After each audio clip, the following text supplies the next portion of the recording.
My parents refuse to buy my kids Christmas gifts. If you help us more, maybe they'll get something, they said.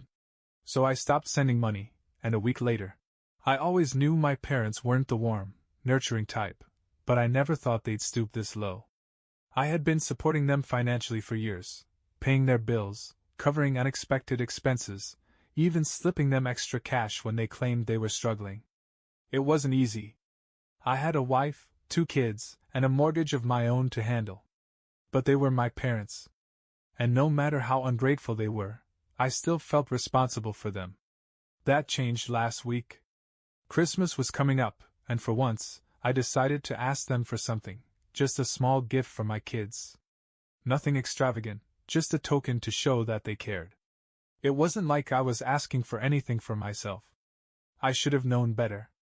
My mother scoffed, waving a hand dismissively. If you helped us more, maybe they'd get something. I blinked, not sure if I had heard her right. More? I repeated. Mom, I send you money every single month. Dad leaned back in his chair, arms crossed. And do you think that's enough? Do you know how much we struggle? I clenched my jaw, trying to stay calm. I struggle too. But I still manage to take care of my family. Mom rolled her eyes. Oh, please. You have a house, a car, a good job. We have nothing. Nothing? I wanted to laugh. They had my money. My help. My patience. I stared at them, waiting for even the smallest sign of remorse. A hint that they knew how unfair they were being. But all I saw was entitlement. And that was the moment I decided I was done. I left their house without another word. Normally, I would have stayed, argued, maybe even caved in and offered them extra money just to avoid the guilt trip that always followed. But this time? This time was different. The entire drive home, my thoughts raced. I had spent years bending over backward for them, yet they had never once shown any gratitude. Not even a simple, thank you? It was always about what more I could do. What I owed them. As if being their son meant I had to carry their burdens forever. By the time I pulled into my driveway, my decision was made. I walked inside, kissed my wife, ruffled my son's hair, and sat down on the couch. Then, I pulled out my phone and did something I should have done a long time ago. I canceled the monthly transfers to my parents' bank account. No more automatic payments. No more emergency funds. No more treating them like they were my responsibility. I had a family of my own to take care of. At first, I expected immediate backlash. My phone in hand, I waited for the flood of angry calls and messages. But an hour passed. Then 2. Then the entire night. Silence. They hadn't even noticed yet. I almost laughed. Of course, they wouldn't. They were so used to my money magically appearing in their account that they probably wouldn't realize something was wrong until bills started bouncing. And when that happened? Well, I was curious to see what they'd do. It took exactly 6 days. 6 days before my phone started blowing up with calls from my mother. At first, I ignored them. Let her sweat. I knew exactly why she was calling. By the 7th call, curiosity got the better of me. I answered, keeping my voice calm. Hello? Do you think this is funny? She snapped. No greeting. No pleasantries. Just straight to the accusation. Classic. I leaned back on the couch. What are you talking about? Don't play dumb, she hissed. The money. It didn't come in this month. You forgot to send it. I almost laughed at how quickly she had assumed it was a mistake, because in her mind, there was no way I'd actually cut them off on purpose. No, I said simply. I didn't forget. Silence. Then, her voice dropped into that fake sweet tone she used whenever she wanted something. Honey, we're behind on the bills. You know how hard things are for us. You can't just stop helping. Actually, I can, I said, enjoying how good it felt to finally say those words. I have my own family to take care of, and I'm done putting you two before them. The sweetness vanished. How could you do this to us? She shrieked. We raise you, and this is how you repay us? I clenched my jaw, forcing myself to stay calm. You didn't even want to get my kids a Christmas gift. I said coldly. You literally told me if I helped more, maybe they'd get something. Well, now I'm not helping at all. So I guess that means nothing for them, right? She spluttered, caught off guard. That was a joke. You're being ridiculous. No, I said. I'm being fair. Then I hung up. And for the first time in years I felt free. I expected my parents to be furious. I expected them to call back immediately, maybe even show up at my house, demanding an explanation. But instead? Silence. For the next few days, nothing. No calls. No texts. Nothing. At first, I thought maybe they were trying to punish me with their absence, hoping I'd feel guilty and cave. But I knew them too well. This wasn't pride. This was denial. They still believed I'd come crawling back. It wasn't until a week later that reality must have finally hit them, because my dad, who never called me unless he needed something, rang my phone late one evening. I let it ring. Then he called again. And again. By the fourth call, I picked up, keeping my voice casual. Hey, Dad? Something wrong? The moment he spoke, I could hear the tension in his voice. Son, listen, we need to talk. I almost laughed. Son. Now I was son again. Not ungrateful or selfish, just son. Amazing how quickly things change when they needed something. I leaned back in my chair. Talk about what? There was a pause. Then, the tone I had heard my entire life, the one that mixed disappointment with manipulation. Your mother and we're in a tough spot right now. Bills are piling up, and without that money, we're falling behind. I didn't respond. I wanted to see how far he'd take it. I know you're upset, he continued. But don't punish your own parents over one little misunderstanding. That was it. That was the moment I knew he still didn't get it. To him, it wasn't years of using me as a walking ATM. It wasn't the way they had dismissed my sacrifices, my struggles. No, to him, it was just one little misunderstanding. And I was done letting them frame it that way. I took a deep breath and said, If you had respected me more, maybe I would have helped you. Then, before he could respond, I hung up. And this time? I blocked their numbers. For good. Blocking their numbers felt like taking the first deep breath after years of suffocation. No more guilt-tripping phone calls. No more last-minute emergencies that always required my wallet. No more feeling like my existence was only valuable as long as I was useful to them. For the first time in a long time, I was free. And I planned to enjoy every second of it. Christmas was only a few days away, and instead of stressing over how much money I had to send my parents, I spent my time doing something I should have been doing all along, spoiling my wife and kids. I went all out. I bought my son the gaming console he'd been dreaming of. I got my daughter the giant dollhouse she wouldn't stop talking about. My wife, who had been my rock through all of this, deserved everything, so I made sure to get her something special too, a weekend getaway, just the two of us, something we hadn't been able to afford in years because I had always put my parents first. When Christmas morning came, the joy on my kids' faces was worth everything. For once, I wasn't dreading my phone buzzing with demands. I wasn't holding my breath, waiting for the next crisis. I was just happy. But I should have known my parents wouldn't stay silent forever. Because while I was celebrating with my family, they were stewing in their misery. And they weren't going to let me off that easily. Christmas came and went, and for the first time in years, I felt like I had finally broken free from the weight of my parents' constant demands. My wife and I watched as our kids played with their new gifts, their laughter filling the house in a way that made me realize just how much I had been missing. But peace never lasts long when you're dealing with people like my parents. It started subtly at first. A few missed calls from unknown numbers. Then my wife mentioned that someone had called the house phone, asking for me but hanging up when she answered. I knew exactly who it was. They were testing the waters, trying to see if I'd crack first. I didn't. Then, on New Year's Eve, they finally snapped. It was late, just past 10, when my doorbell rang. My stomach dropped. I didn't even need to look outside to know who it was. My parents never visited unannounced unless they wanted something. My wife glanced at me. Are you expecting anyone? I shook my head, already heading for the door. Peeking through the window, I wasn't surprised to see my mother and father standing on the porch.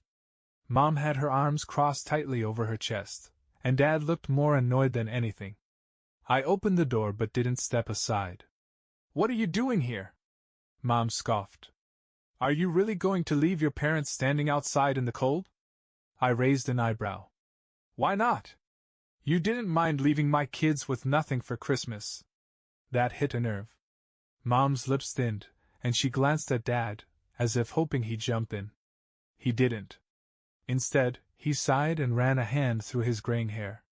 Look, let's just talk, he said, trying to sound reasonable. This has gone too far. Too far? I almost laughed. But I was curious. What was their play here? An apology? A guilt trip? Another demand for money? I leaned against the doorframe. Talk about what? Mom let out an exasperated sigh. We're struggling, okay?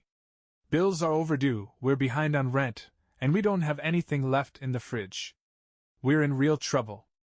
I tilted my head. And? Her eyes widened like she couldn't believe I wasn't immediately offering to fix everything. And?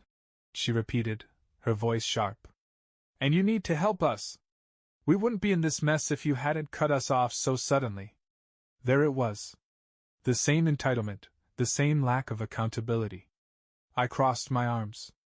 You mean you wouldn't be in this mess if you had planned your finances instead of relying on me like a paycheck? Or if you hadn't wasted the money I already gave you? Mom's face flushed red. How dare you speak to us like that? How dare I? I echoed. You didn't even think my kids were worth a $10 gift, but now I'm supposed to bail you out? Dad finally spoke up, his voice low. We didn't think you'd actually go through with this. That did it. That one sentence told me everything. They had never believed I had the guts to cut them off. In their minds I was still the same kid desperate for their approval. The same son who would always put them first, no matter how badly they treated me. I smiled coldly. Well, now you know I meant it. Dad clenched his jaw. So that's it? You're just going to let your parents suffer? I pretended to think about it, then shrugged. Maybe if you respected me more, I would have helped you. Mom gasped like I had slapped her. And before they could say another word, I shut the door in their faces. They banged on it, yelling my name, but I didn't care. I had a family to take care of. And for once, I was finally putting them first. The banging on the door lasted another full minute before it finally stopped. Through the peephole, I watched my parents exchange frustrated glances, clearly unsure of what to do next. For a second, I thought they might try to force their way inside, but eventually, Mom shook her head and stomped off. Dad followed, muttering something under his breath. I waited until I heard their car pull away before I turned back to my wife. She stood in the hallway, arms folded, her expression unreadable. They'll be back, she said quietly. I nodded. I know. And I was right. For the next few days, they bombarded me with messages, some angry, some desperate. Mom, how can you be so cruel? We're your parents. Dad, you're making a mistake. We won't forget this. Mom, please, we're starving. Do you really want that on your conscience? But I didn't respond. I wasn't falling for it. Not this time. Then, on the 5th day, my sister called. Now, my sister and I weren't close. She had always been the type to stay out of family drama, pretending like it didn't affect her. But now she wanted to talk. I let her call go to voicemail. But she left a message. Hey, I don't know what's going on between you and Mom and Dad, but they just called me crying. They say they have no food, no heat, and that you won't even talk to them. Look, I know they can be difficult, but they're still our parents. Can you at least hear them out? I stared at my phone, debating whether to call her back. And then I realized something. They weren't just reaching out to me anymore. They were trying to turn the rest of the family against me. It was a classic move, one I had seen them pull before. The second they didn't get what they wanted, they played the victims, twisting the story to make it seem like I was the villain. I exhaled slowly, shaking my head. I wasn't going to let them control the narrative this time. So I did something I'd never done before. I called my sister back. She picked up on the first ring. Finally! I've been trying to reach you. I cut her off. Did they tell you why I stopped helping? She hesitated. They said you just suddenly decided to be selfish. I let out a bitter laugh. Of course they did. Then I told her everything. The years of financial support. The complete lack of gratitude. The way they refused to get my kids a single Christmas gift, claiming I didn't help enough. And when I finally put my foot down, they tried to manipulate me into caving. By the time I finished, my sister was quiet. I had no idea, she finally said. Because they didn't want you to, I replied. They'd rather you believe I'm the bad guy than admit they brought this on themselves. She sighed. I mean, I get why you're mad.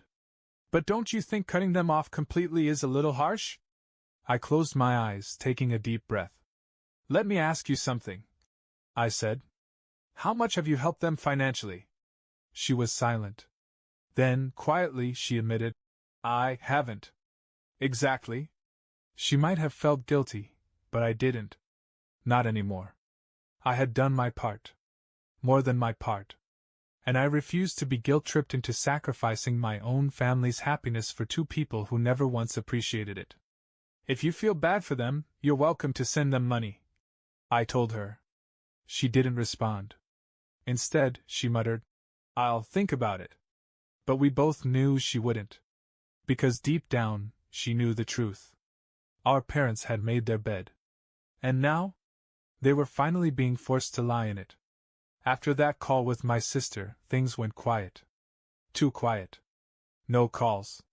No texts. No sudden appearances at my doorstep. At first, I thought maybe, just maybe, they had finally given up. Maybe they realized I wasn't coming to their rescue this time. But deep down, I knew better. Then, a few days later, my wife got a text from my mom. I don't know why he's acting like this. We're his parents. Maybe you can talk some sense into him? I almost laughed when she showed me. They really think I'm going to change my mind just because they go through you? I muttered, shaking my head. My wife smirked. They don't know me very well, do they? She typed out a response right in front of me.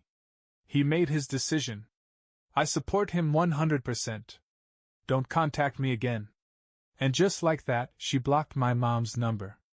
I pulled her into a hug, pressing a kiss to her forehead. I don't deserve you. She smiled. No, but you do deserve better than them. For the first time in years, I finally believed that. Days passed, then a full week. The silence from my parents should have been a relief, but instead, it felt like the eerie calm before a storm. I knew them too well. They weren't the type to just accept a loss. They were biding their time, planning their next move. And I was right. It happened on a Sunday afternoon. My wife and I had just finished cleaning up after lunch when the doorbell rang. She gave me a wary look. You think? Yep. I sighed, already knowing who it was. I opened the door, and sure enough, there stood my mother. But this time, she wasn't alone. She had brought my father and, of all people, my sister. I raised an eyebrow. Wow. A whole intervention, huh? Mom clasped her hands together, her face a carefully crafted mask of sadness. We just want to talk. I almost laughed. Last time you wanted to talk, you demanded money. What's different now? My sister stepped forward, looking uncomfortable. Just hear them out, she said. Please. I debated slamming the door in their faces. But something in my sister's eyes made me pause. She wasn't just here to defend them, she was genuinely conflicted. I sighed. Fine. I stepped aside, letting them in. They sat stiffly on the couch while I leaned against the wall, arms crossed. Go ahead, I said. Let's hear the speech. Mom wasted no time. We're struggling, son. We made mistakes, okay? But you don't abandon family. You've always helped us before. Why change now? I scoffed. Why change now? Because I finally realized helping you wasn't helping me. Every time I gave, you took. And not once did you ever appreciate it. Dad leaned forward, rubbing his temples. We were never ungrateful. I laughed. Really? Then why did you tell me my kids didn't deserve Christmas gifts because I didn't help enough? If I wasn't giving, I was worthless to you. Just admit it. Mom opened her mouth, then shut it again. My sister cleared her throat. Look, I get it, she said, looking between us. They've relied on you for too long. But cutting them off completely? It's a lot. I turned to her. You still haven't helped them, have you? She looked away. That was all the answer I needed. I'm done, I said, turning back to my parents. I have a family of my own. A real family, one that actually values me. And I won't let you drain me dry just because you refuse to take responsibility for yourselves. Mom's expression turned ice cold. You're making a mistake, she hissed. I smiled. No. I'm finally correcting one. Then, without another word, I opened the door. Leave. Dad muttered something under his breath, but he stood. Mom hesitated, glaring at me like she was trying to burn guilt into my soul. It didn't work. One by one, they stepped outside. But just before I shut the door, I looked at my sister. You should think about why they came to me first, I told her. And why they'll never ask you. For a moment, she looked like she wanted to say something. But then, with a sigh, she followed them down the steps. I locked the door behind them and leaned against it, exhaling. My wife appeared in the hallway, watching me carefully. You okay? I thought about it. The years of stress, the guilt, the exhaustion of always being their safety net. And now, the weight was finally gone. I smiled. Yeah. I really am. A few days passed, and for the first time in years, I felt at peace. No more desperate phone calls. No more guilt trips. No more being treated like a human wallet. My parents? They never reached out again. Maybe they finally understood I wasn't coming back.